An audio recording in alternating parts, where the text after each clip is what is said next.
যে তুমি নিজেই যে তোমার কবর খোঁড়ার জন্য এগিয়ে এলে, এটার জন্য ধন্যবাদ। এই, তোমার বোন ঋতু, শুভ ওরা কোথায়? সরি সায়ক, সত্যিটা তোমায় বলতে পারবো না। অন্য একটা কিছু বলে ম্যানেজ দিতে হবে। কি হলো বলো। আরে আমি কি করে জানবো? চলে আসবে হয়তো, ট্রাফিক জ্যামে আটকে গেছে, তাই না? হ্যাঁ তাই হবে। কি তাই? হ্যাঁ ফোন করছি আমি একটা।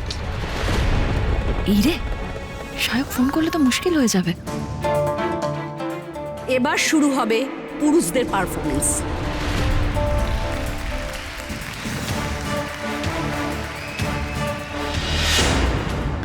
আসলে আমার ফোনে না ভালো ভিডিও হয় না, তাই তোমার ফোনটা একটু নিলাম। হ্যাঁ আরে আমি তোরা ফোন করতে যাচ্ছিলাম।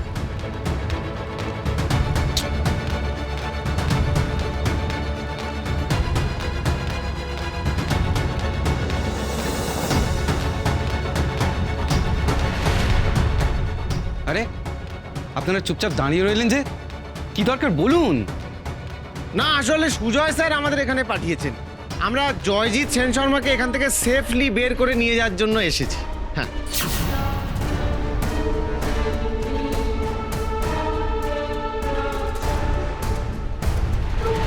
স্যার, এই কালচারাল প্রোগ্রামের পরে আমার লোকরা আপনাকে এখান থেকে বার করে নিয়ে যাবে। সুজয়, কিন্তু সুজয় তো আমাকে বলেছিল ফাংশন শেষ হয়ে যাওয়ার পরও লোক পাঠাবে।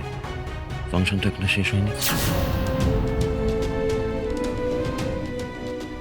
উফ, সব জায়গায় এরা ঠিক একটা করে মোক্ষম প্রশ্ন করে, আর সে ছাড়া কেউ এটা ম্যানেজ দিতে পারবে না।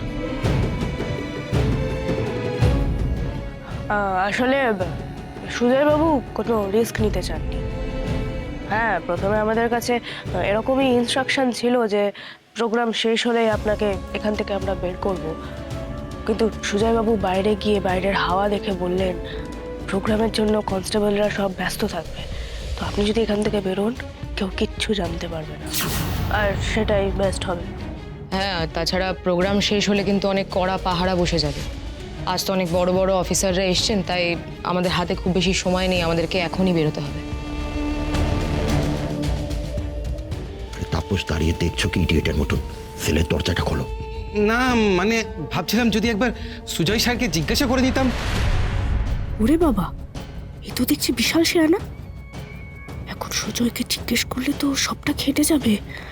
কি হবে এবার? শোনো তাপস, একদম কোনো বাড়াবাড়ি করবে না।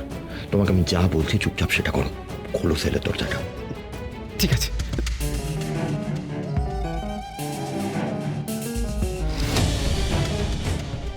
যাক, যে তুমি নিজেই যে তোমার কবর খোঁড়ার জন্য এগিয়ে এলে, এটার জন্য ধন্যবাদ।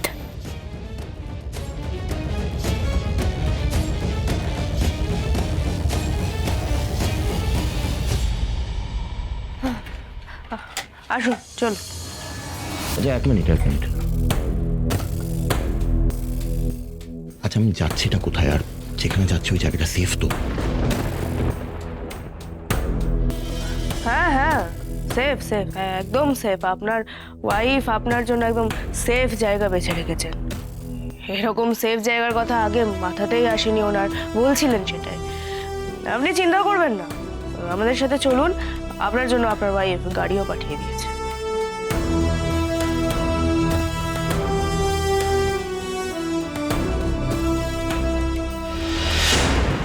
তাহলে সাক্ষ্য, তোমার নাকের তলা দিয়ে আমি আবার বেঁচে বেরিয়ে যাচ্ছি।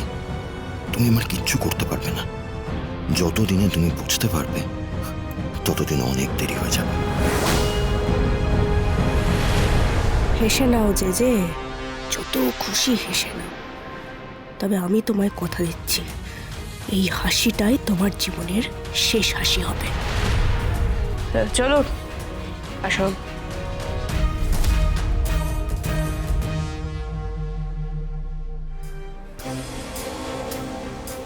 যাক, ঝামেলা চুকে গেল।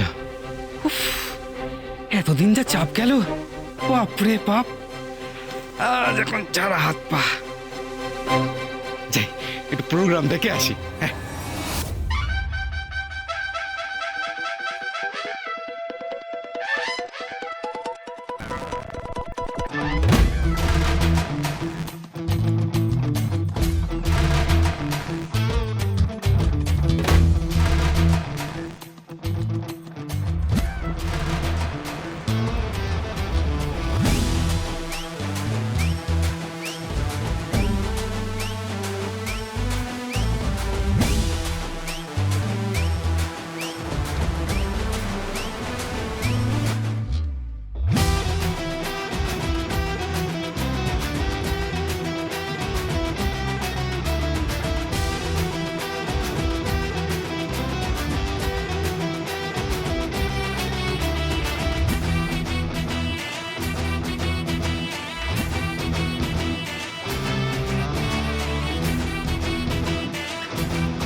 এ কি তাপস এইখানে কি করছে?